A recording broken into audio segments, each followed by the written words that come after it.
मुंबईत काँग्रेस स्वबळावर लढणार। काँग्रेसच्या एकदिवसीय शिबिरामध्ये रमेश चेन्नीथलांची घोषणा। कुणासोबतही न लढण्याची काँग्रेसची भूमिका।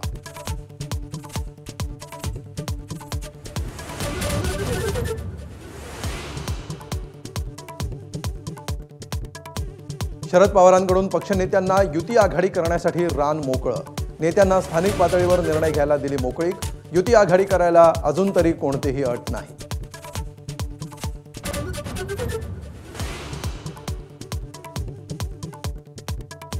मालाडमधून तरुणाचं अपहरण करून सुरतला नेलं। लिंगबदल शस्त्रक्रिया केल्याचा तरुणाचा दावा।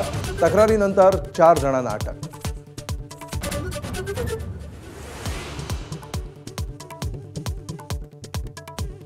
कसारा बायपासजवळ पेट्रोलची वाहतूक करणाऱ्या टँकरला भीषण आग। टँकरला लागलेल्या आगीमुळे शेजारील हॉटेलही जळून खाक।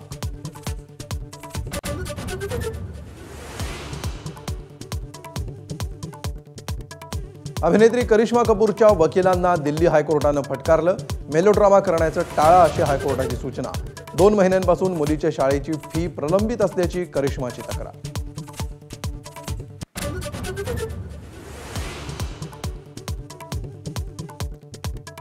कोलकाता कसोटीत दुसरा दिवसही गोलंदाजांचा। भारताला 189 वर रोखल्यावर दक्षिण आफ्रिका दुसऱ्या दिवसाखेर 7 बाद 93। यजमानांच्या फिरकीसमोर पाहुण्यांची घसरगुंडी।